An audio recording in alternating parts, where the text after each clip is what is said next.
ایک یہودی کسی مسلمان کا پڑوسی تھا۔ اس یہودی کے ساتھ اس کا مسلمان پڑوسی بہت اچھا سلوک کرتا تھا۔ مسلمان کی یہ عادت تھی، وہ ہر تھوڑی دیر بعد یہ جملہ کہتا تھا کہ حضرت محمد صلی اللہ علیہ وسلم پر درود شریف بھیجنے سے ہر دعا قبول ہوتی ہے اور ہر حاجت اور مراد پوری ہوتی ہے۔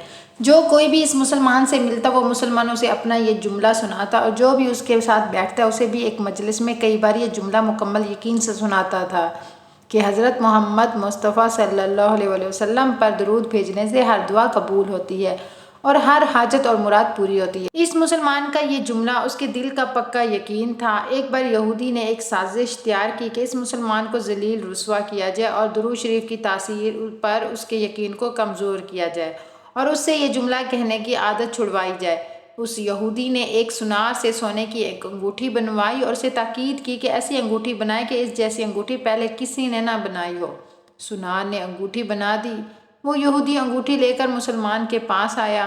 حال حوال کے بعد مسلمان کو اپنا وہی جملہ وہی عادت دہرائی کہ حضرت محمد مصطفیٰ صلی اللہ علیہ وسلم پر درود شریف بھیجنے سے ہر دعا قبول ہوتی ہے اور ہر حاجت اور مراد پوری ہوتی ہے۔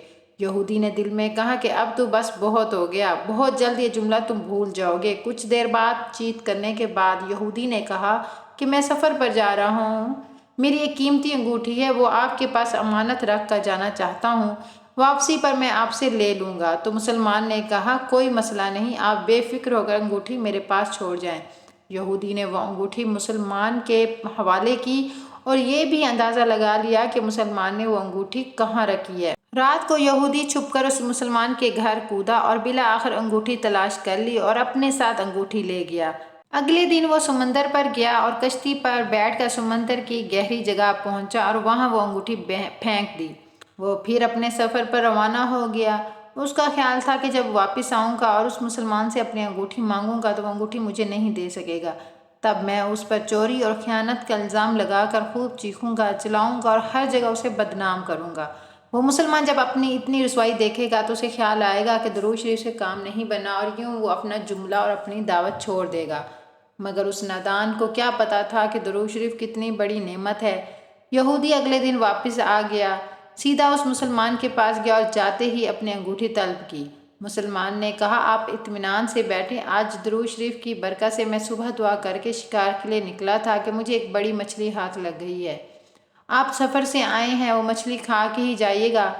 پھر اس مسلمان نے اپنی بیوی کو مچھلی صاف کرنے اور پکانے پر لگا دیا۔ اچانک اس کی بیوی زور سے چیخی اور اسے بلایا۔ وہ بھاگ کر گیا تو بیوی نے بتایا کہ مچھلی کے پیٹ سے سونے کی انگوٹھی نکلی ہے اور یہ بالکل ویسی ہے جیسی ہم نے اپنے یہودی پڑوسی کی انگوٹھی امانت رکھی تھی۔ وہ مسلمان جلدی سے اس جگہ گیا جہاں اس نے یہودی کی انگوٹھی امانت رکھی تھی۔ انگوٹھی وہاں موجود نہیں تھی۔ وہ مچھلی کے پیٹ والی انگوٹھی یہودی کے پاس لے آیا اور کہا حضرت محمد صلی اللہ علیہ وسلم پر درود شریف بھیجنے سے ہر دعا قبول ہوتی ہے اور ہر حاجت پوری ہوتی ہے۔ پھر اس نے وہ انگوٹھی یہودی کے ہاتھ پر رکھ دی۔ یہودی کی آنکھیں حیرت سے باہر، رنگ کالا پیلا اور ہونٹ کانپنے لگے۔ اس نے کہا یہ انگوٹھی کہاں سے ملی؟ مسلمان نے کہا جہاں ہم نے رکھی تھی وہاں ابھی دیکھی تو وہاں نہیں ملی، مگر جو مچھلی آج شکار کر کے ہم لے آئے تو اس کے پیٹ سے یہ انگوٹھی ملی۔ معاملہ مجھے سمجھ نہیں آ رہا، مگر الحمدللہ آپ کی امانت آپ کو پہنچی ہے اور اللہ تعالیٰ نے مجھے پریشانی سے بچا لیا۔ بے شک حضرت محمد صلی اللہ علیہ وسلم پر درود شریف بھیجنے سے ہر دعا قبول ہوتی ہے اور ہر حاجت اور مراد پوری ہوتی ہے۔ یہودی تھوڑی دیر کانپتا رہا، پھر بلک بلک کے رونے لگا۔ مسلمان اسے حیرانی سے دیکھ رہا تھا تو یہودی نے کہا کہ مجھے غسل کی جگہ بتا دیں۔ غسل کر کے آیا اور فوراً کلمہ طیبہ اور کلمہ شہادت پڑھنے لگا۔ وہ بھی رو رہا تھا اور اس کا مسلمان دوست، وہ دونوں رو رہے تھے اور مسلمان اسے کلمہ پڑھا رہا تھا اور یہودی یہ عظیم کلمہ پڑھ رہا تھا۔ جب اس کی حالت سنبھلی تو مسلمان نے اس سے وجہ پوچھی، تب اس نو مسلم نے سارا قصہ سنا دیا۔ مسلمان کے آنسو بہنے لگے اور بے ساختہ کہنے لگا حضرت محمد مصطفیٰ صلی اللہ علیہ وسلم پر درود شریف بھیجنے سے ہر دعا قبول ہوتی ہے اور ہر